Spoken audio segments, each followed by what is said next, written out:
Ibu bapak, saudari-saudaraku yang terkasih dalam Kristus, hari ini adalah pesta keluarga Kudus Nazaret. Keluarga adalah tema yang diangkat oleh paroki kita untuk kemarin kita mengadakan katakanlah rekoleksi bersama dengan Romo Dwi Joko. Lalu di situ yang diundang adalah keluarga-keluarga, dan panitia dengan sangat baik sekali menyusun sedemikian rupa sehingga ada pembinaan pula untuk anak-anak dan remaja. Lalu bagaimana di akhir itu juga ada suatu pemberian kepada ibu-ibu, karena kebetulan hari ibu, bapak-bapak nggak dapat, soalnya bukan hari bapak. Tetapi saya menganggap itu hal yang baik. Ketika saya mendengar lagi pula dalam tulisan yang dibuat oleh Pak Nur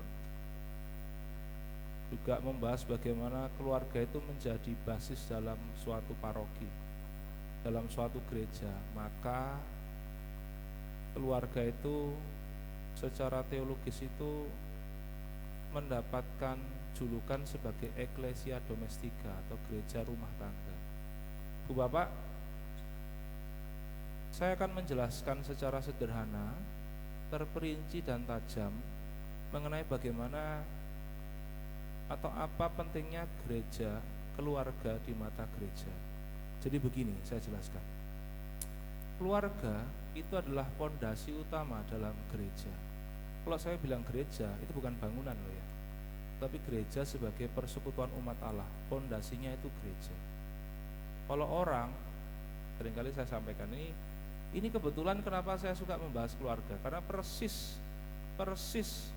di paroki sebelum saya tugas di Madiun sini, itu menjadi tema utama dalam sikap pastoral saya kepada umat di paroki tempat saya bertugas.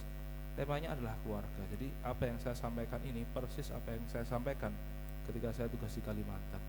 Fondasi utama dalam gereja sebagai persekutuan umat beriman adalah keluarga. Kalau orang berpikir mau menghancurkan gereja, lalu gerejanya dibom, mau dihancurkan, diratakan, atau mau menghalang-halangi pembangunan gereja dengan harapan supaya gereja sebagai persekutuan umat Allah itu nantinya mati karena tidak punya bangunan atau gedung gereja, itu salah. Kalau dihancurkan ya akan dibangun 2 kali lipat. Kalau dihalang-halangi ya dengan setia dan sabar, kita akan terus memperjuangkan sampai diizinkan. Selalu seperti itu. Tetapi ibu bapak, saudari-saudaraku yang terkasih, kalau mau menghancurkan gereja, gampang. Hancurkanlah keluarga-keluarga Katolik. Nah, itu gereja sebagai persekutuan umat Allah pasti hancur. Saya mengatakan kalau di dalam kumpulan komunitas jemaat tidak ada gedung gereja, tidak apa-apa. Sejauh ada keluarga-keluarga Katolik, maka disitulah kita akan sembahyang.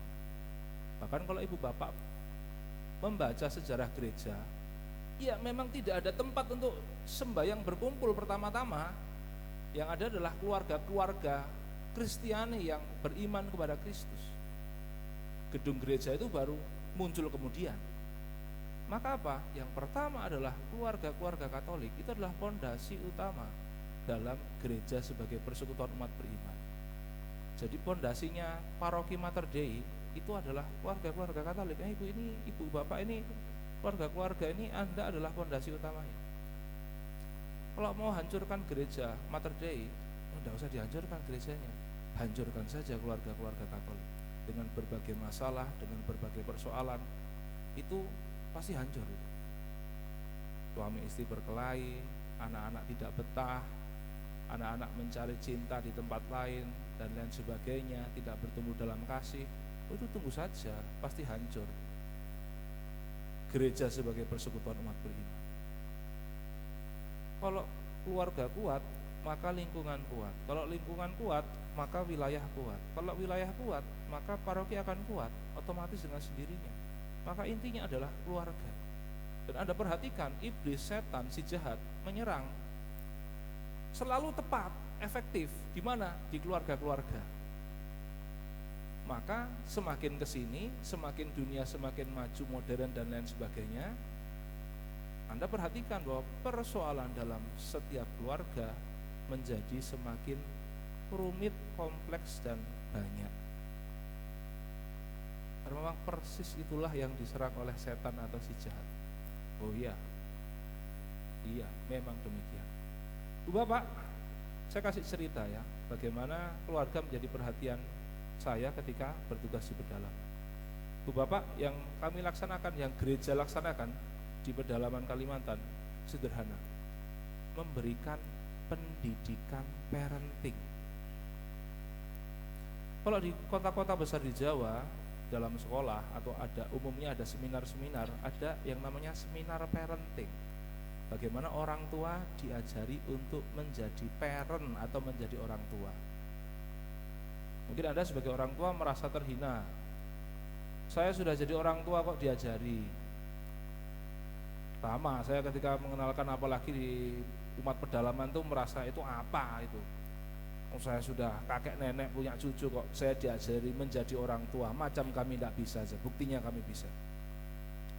Tetapi Bapak, saudara-saudara yang terkasih, memang kuncinya dalam keluarga adalah orang tua. Maka kalau Anda dengar dalam bacaan pertama, yang disoroti adalah orang tua dari Nabi Samuel kecil yang bernama siapa? Siapa namanya? Namanya siapa? Saya mendengarkan tipis-tipis, tapi saya tidak dengar. Saya sudah sibakkan bulan rambut saya. Siapa ibunya Nabi Samuel yang ditulis dalam bacaan pertama? Namanya Hana. Itu sosok yang disorot dalam bacaan pertama. Dalam bacaan Injil, yang disorot adalah Yusuf dan Maria. Bagaimana mereka mencari anaknya yang hilang. Bagaimana mendapati anaknya yang kurang ajar. Setelah dicari, Yesus mengatakan, ngapain kamu cari aku? Aku harus di rumah bapakku. Itu anak kurang ajar sekali. Apa tidak kasihan ibu bapaknya cari setengah mati, pergi tidak pamit, lalu dijawab seperti itu.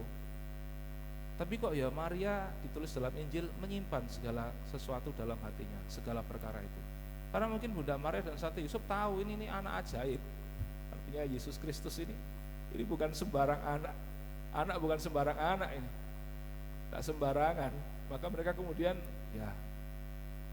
Tapi yang disorot dalam bacaan-bacaan suci dalam keluarga Kudus Nazaret ini adalah orang tua. Orang tua. Maka orang tua itu punya peran utama dalam kuatnya keluarga Katolik sebagai pondasi gereja sebagai persekutuan iman. Iya, orang tua paling punya peran besar itu. Maka kembali lagi bagaimana ketika itu menjadi perhatian kelas parenting. Itu seminar yang sebetulnya itu adalah apa ya? Sebuah seminar populer. Tetapi bagaimana dibungkus secara rohani, jadi menjadi orang tua berdasarkan kitab suci. Dan itu susah meyakinkan umat-umat di pedalaman untuk hadir, itu susah. Saya sampai katakan seperti ini, ibu bapak kalau di kota-kota besar itu ikut seminar parenting itu bayar loh. Bayar, virtual pun bayar. Saya tahu, saya ada umat yang memang membayar untuk ikut kelas parenting demi maju. Anda dikasih gratis loh, masa tidak mau datang? Itu pelan-pelan loh membangun, dan itu beberapa tahun kita untuk membangun itu. Bu Bapak, Anda tahu enggak kelas apa pentingnya belajar untuk menjadi orang tua di zaman modern? Anda tahu enggak apa pentingnya? Saya jelaskan seperti ini. Ini teorinya seperti ini. Orang tua mendidik anaknya itu meniru persis bagaimana dulu dia dididik oleh orang tuanya. Itu secara teori seperti itu. Kalau dulu saya, Teddy, dididik oleh orang tua saya waktu saya kecil seperti itu, maka seperti itu pula lah saya akan menjadi orang tua mendidik anak saya. Selalu seperti itu polanya. Anak ketika dulu dididik, dia belajar orang tuanya seperti apa, maka dia kemudian mendidik anaknya kelak persis seperti itu. Oke, itu prinsipnya. Masalahnya zaman berubah. Anda catat baik-baik. Zaman berubah. Maka tidak bisa kita orang tua mendidik anak kita di zaman ini persis seperti ketika kita dulu dididik oleh orang tua kita. Kenapa? Karena zaman berubah. Di Jawa perubahannya agak lebih enak ya, karena pelan-pelan. Di pedalaman susah sekali Ibu Bapak, berat sekali. Karena perubahannya itu sangat luar biasa drastis. Saya kasih contoh. Ibu Bapak, kalau Anda sering dengar, orang tua tolong kalau anak main HP diperhatikan. Dalam pengawasan orang tua itu sering kita dengar, karena handphone itu dengan internet itu sangat berbahaya sekali. Itu luar biasa sekali informasi di mana maka orang tua harus kontrol dengan baik. Bahkan ada aplikasi supaya itu dikontrol hanya untuk anak-anak. Kita sering dengar kalau di Jawa, di kota-kota besar seperti itu. Dan orang tua bisa mendidik, mengontrol dan lain sebagainya, paham. Tetapi di pedalaman tidak bisa orang tua mengontrol anaknya. Kenapa? Anda tahu? Karena orang tua dan anak sama-sama baru belajar pegang HP. Baru ini mungkin 10 tahun, 20 tahun terakhir ini ketika ada sinyal, maka orang tuanya baru pegang HP, anaknya juga baru pegang HP. Sama-sama berangkat dari nol pegang HP-nya. Masalahnya anak-anak ini lebih cepat belajarnya pegang HP daripada orang tua. Maka kata-kata kalau di Jawa, tolong orang tua perhatikan anaknya ketika main HP, itu tidak bisa terjadi di pedalaman. Karena lebih pandai anaknya main HP. Pandai sekali anaknya main HP, orang tua tidak bisa. Maka mengontrol itu fungsi yang tidak dapat dilakukan oleh orang tua di pedalaman-pedalaman. Nah itu saya mau mengatakan bagaimana zaman bisa berubah dan orang tua harus belajar. Bu Bapak, saudara-saudaraku yang terkasih, saya mau mengatakan kepada Anda, keluarga-keluarga Katolik, sadarilah bahwa Anda itu memang sungguh-sungguh menjadi pondasi utama dalam gereja atau persekutuan umat beriman. Kondisi keluarga Anda, setiap keluarga Katolik, itu sebenarnya dalam hati terdalam saya sebagai seorang imam, saya sangat sungguh memiliki concern atau perhatian. Ketika ada keluarga Katolik satu saja yang mengalami masalah, rasanya sedih sekali. Karena ini adalah pondasi, apapun itu. Sangat sedih sekali. Entah masalah macam-macam, banyak masalah kesetiaan, masalah ekonomi, masalah dan lain sebagainya. Bahkan sampai-sampai ketika harus sampai terjadi perpisahan, itu menjadi sesuatu yang sangat menyakitkan sekali dalam diri kami para gembala, saya secara pribadi.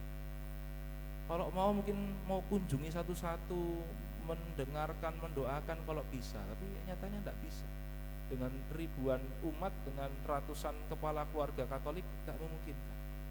Maka lalu sungguh-sungguh menjadi doa dalam diri kami para gembala, supaya sungguh keluarga-keluarga Katolik ini sungguh-sungguh dikuatkan.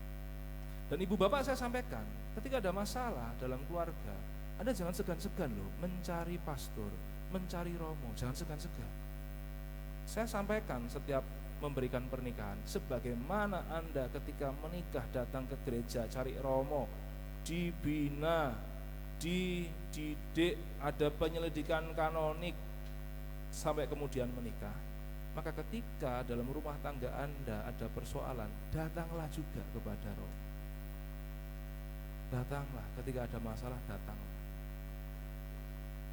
Wah, romonya sibuk. Oh, jangan berpikir seperti itu. Ya memang itulah tugasnya romo. Dan merasa aduh romonya sibuk nanti bikin repot. Ya memang itu tugasnya. Maka Anda jangan ragu-ragu. Loh, saya sampaikan ini, persis saya sampaikan juga di paroki saya sebelumnya, dan banyak keluarga yang datang cari saya kalau sudah banyak masalah. Bahkan banyak yang sudah mau pisah, sudah ya was, pada akhirnya kok ya syukur kepada Allah ya balik dan rukun lagi. Maka kemudian saya memandang bahwa betapa pentingnya pendidikan atau pembinaan sesudah perkawinan kepada keluarga-keluarga Katolik yang bermasalah. Bu Bapak, saudara-saudaraku yang terkasih, ya sekali lagi setiap keluarga pasti memiliki perjuangannya masing-masing. Tapi mari kita berdoa kepada Allah. Karena Anda menikah di hadapan Allah, maka mintalah bantuan Allah dalam masa-masa susah. Dan datanglah juga kepada setiap siapapun romonya yang ada di paroki untuk datang. Romo, kami mau ngomong, minta tolong. Aduh, saya sibuk terus. Yang nikahkan kami dulu tuh gereja, romo. Sekarang kami datang kepada romo. Tak boleh romo ngomong sibuk, harus ada waktu untuk kami, tuntut kami. Ya karena memang itulah tugas kami. Maka ibu bapak jangan ragu, jangan sungkan, jangan tidak nyaman hati, datanglah. Semoga sungguh ibu bapak, saudara-saudaraku yang terkasih, keluarga-keluarga kita semakin dikuatkan, dan kita sebagai orang tua sadar sungguh bahwa kita punya tanggung jawab menjaga, membangun, memelihara keluarga kita masing-masing yang sudah disatukan dalam sakramen perkawinan. Kemuliaan kepada Bapa dan Putra dan Roh Kudus, seperti pada permulaan, sekarang, selalu, dan sepanjang segala abad. Amin.